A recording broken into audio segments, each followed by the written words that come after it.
Folks, welcome to the Prepared Homestead. This is Travis. Thank you all for stopping by to watch. In case you hear the pitter-patter on a tin roof, it's because, well, I'm in a building with a metal roof, and it is pouring outside. Some of you may enjoy that noise. I mean, there's so many people that love the crunch from my morning walks that I do plan on getting to. I'm hoping like by the end of this month. I mean, I'm feeling pretty decent right now. But I know that it's not completely healed because if I bend or do something a little bit, wrong, I can feel it. And the last time that happened, I decided to start my walks again up in the woods, and that 5 miles 2 times in a row just did me in. And so I'm going to be a little bit more careful this time. We've got some pretty serious stuff going on in the news today in regards to the war front with Ukraine and Russia and really us and NATO. I mean, the stuff that's happening, I can't see that it ending up in any other way that a direct confrontation. I mean, just the other day, the General Secretary of NATO said that he fears that NATO is being drawn into this, that at some point, eventually, that NATO is going to be directly involved in this. And I don't know exactly the reason why he's saying that, other than he was trying to maybe condition people, get them ready because he knew it was going to happen. I said yesterday, and again, I'm not saying that Putin and Russia are the good guys in any way. I don't believe there's a good guy in this situation. But I have been pretty surprised at the restraint used by Russia. I mean, they do have some pretty formidable weapons. I'm not saying that they are the biggest and best military or anything, but they do have some pretty serious weaponry. And it seems to me, in my opinion, I mean, I know they've been bombarding Ukraine, especially their utilities and stuff, but it just feels like that they're kind of holding back a little bit. Using some restraint. But that day may be coming to an end really soon. There was just the other day where the drone strikes inside Russia on their air base. And, of course, since then, Putin and Russia has made some pretty strong-worded threats that if one missile, flies into Russia, that they will unleash, their full force, that they are reconsidering their nuclear stance policy, meaning that in the past it was used for defensive purposes, and now they are considering it being a first strike weapon to go on the offense. And then today we had some more stuff come in the news. There's two particular things that they're really connected, so we're going to focus on those and talk about this because it's serious. Here we have, I should have probably moved my little picture there of myself because I kind of cover part of this up, but you get it. U.S. close to providing Patriot missile defense systems to Ukraine, according to officials. And so what this is, they're hashing out the details. It seems like it's already a go for the most part. But it says, in this, a decision could be announced as soon as this week, 3 officials told Reuters. Let's see, there was a part, did it say in here? I guess not, that they're expected that these could be delivered very, very quickly. I read a couple of different articles, so I can't remember if it was in this one or not. But anyways, the point is that this is definitely an escalation. These Patriot missile defense systems are a big upgrade from what they've been using.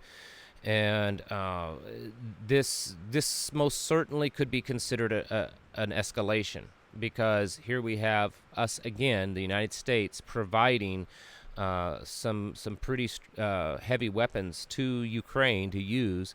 And every time these things are used to destroy Russian property or kill Russian lives, you can't almost really blame Russia for saying, well, America's partly to blame for this because it's their weapons that they're sending over, and their people are training the Ukrainians in how to use them, and it's quite possible. The reporting is a little cloudy, but it's quite possible that U.S. troops are actually helping man these weapons. I can't confirm that or not, but it would seem to make sense. Some of these weapons systems, they take a lot of training, and, they may say, oh, well, we send guys over there to train these Ukrainians. If they have no concept at all of our technology and how we do things, maybe they can't speak English really well or read English and things like that, it's very possible that our troops are there with them. They may not be the ones pushing the button in the end, but it's quite possible. I would certainly entertain that idea. Poland's president sees agreement on German missiles nearing, and guess what? It wasn't very long after that it was. Okay, and so what this is the same kind of missile systems. These are also Patriot missile systems that Germany has in possession. These are NATO missile systems that were built by the United States, and they're given over to NATO. And so Germany is in control of some of them. And originally the deal is that Poland was asking for Germany to give them some of the Patriot missile systems so that they could in turn give those missiles, so Poland could turn around and give those missile systems to Ukraine. And Germany said they didn't really like that idea, that these were meant to defend NATO territory. And since Ukraine isn't NATO, technically, and so that's probably why we, saw just in the beginning where the U.S. has stepped up. Okay, the U.S. is like, you know what, we'll send these. I mean, we're already sending tens of billions of dollars over there anyways. We might as well send a few more over there. So we're going to send our Patriot missile systems. And so Germany now is sending their Patriot missile systems to Poland for Poland to protect themselves from Russia. Now, excuse me, why is this significant? Well, of course, the argument is back last month that missile that landed inside of Poland, and come to find out it was supposedly a Ukrainian missile that went off course. Well, Poland is saying, listen, as all these Ukrainians keep flooding into our country, we need a better way to defend ourselves, and so they have. Now, some of the news going around about this, because this is kind of still breaking news, that Germany is sending these over. This is some information here on Twitter that Germany plans to deploy the Patriots on Polish-Ukrainian border in order to create a more protected airspace over western Ukraine, is what's being reported, and some of these sources are out of Europe. I cannot confirm them. The plan is to engage incoming Russian missiles over western Ukraine. If that happens, and let's bring this picture up here. So here's the Polish border, and this over here is Ukraine. So the missile systems would set along here. This is the possible deployment point, and this is possible engagement point. So it's being talked that it's quite possible that these NATO-owned, U.S.-created missile systems that are going to be deployed now along the eastern border of Poland could be shot over into Ukraine to take out any type of Russian missiles that are being deployed over here, even if those missiles have no intention of landing, excuse me, inside of Poland. Again, this is not confirmed information, but it is what's being talked about. This is very serious stuff, folks. Very, very serious. The level of escalation here is pretty high, and there's been multiple escalations points just in the last few weeks alone. This war's been going on for now, like 9 months, 8-9 months, and most people would think, or 10 months, however long it is, most people would think, hey, we're getting close to it kind of wrapping up, right? I mean, isn't that what's going on? Is it should be kind of coming to an end, slowing down? It's wintertime. Well, the winter is actually a benefit for Russia. There's no people on this planet that are probably better capable of fighting wars in very cold climates as Russia. It plays into their advantage. Their equipment moves around better as the ground freezes harder.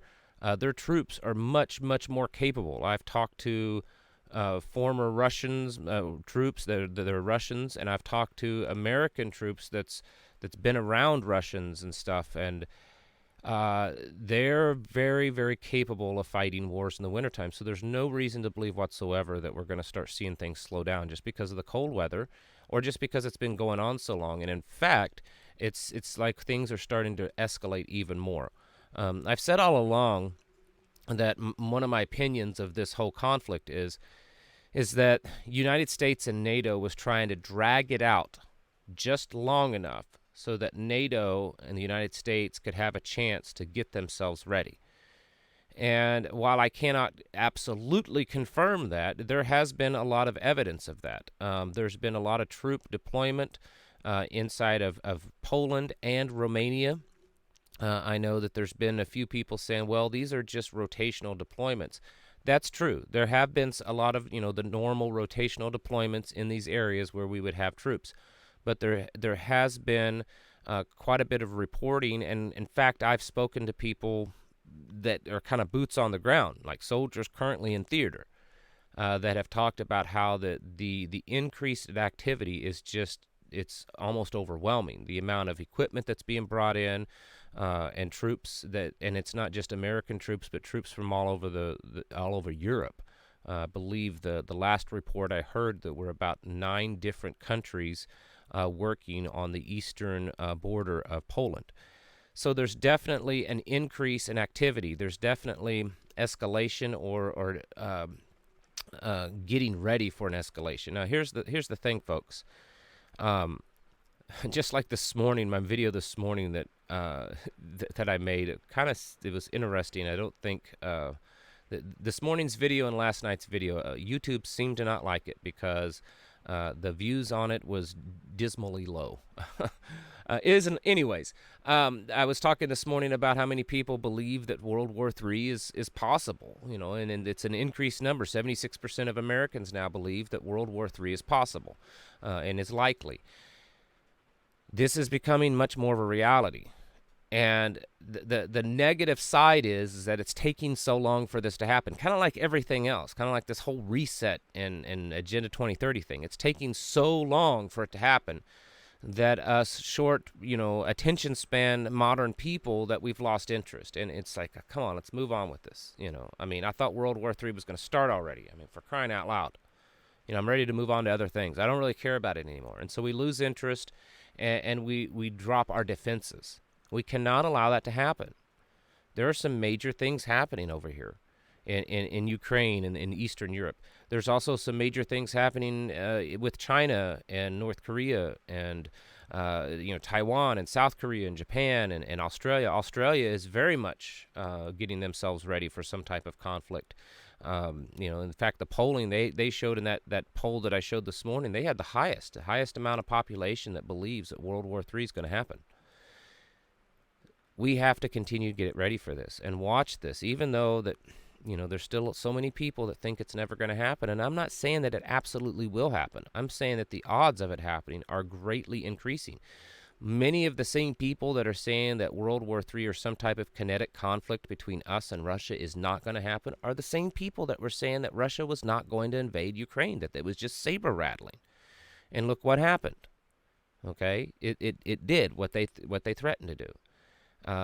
There's every indicator that at some point us and Russia will be in some type of direct conflict, and that day is not going to be a good day, folks. This could be a very bloody, long drawn out war, and it's going to affect us in so many ways. It could affect us by our children being conscripted. It could affect our supply chains greatly. It could affect us by us losing or potentially losing or weakening us enough that China could step in and do their thing. There's a lot of variables going on here, and none of them are really good. And so I would strongly encourage you to keep up on preparing and stay on your toes with this one. This is a major escalation, sending this over. The reports are that we would have these missile systems there within days. So we're not talking the way it sounds that, these missile systems might be there next year sometime. We're talking days. And if that happens, we could certainly see more escalation from the Russians, because this is definitely a threat to them, these Patriot missile systems. Folks, it's time to get your houses in order and get serious about your preparedness, because there's so many things going on. Get your communities, build your teams, your squad, your crew, your tribe, your mag, whatever you want to call it. It's time to get those close and hash out your plans for your family. Make sure that your goals are to be as self-sufficient as possible. Continue with your preparedness. And then most of all, build your spiritual strength and your mental strength, because that is going to be the most taxing thing about this, is the spiritual warfare and just the mental, psychological strain of everything that we're going to be going through in the future, folks. Get your houses in order. Prepare mentally, physically, and spiritually. Thank you for watching, and I'll catch you in the next video.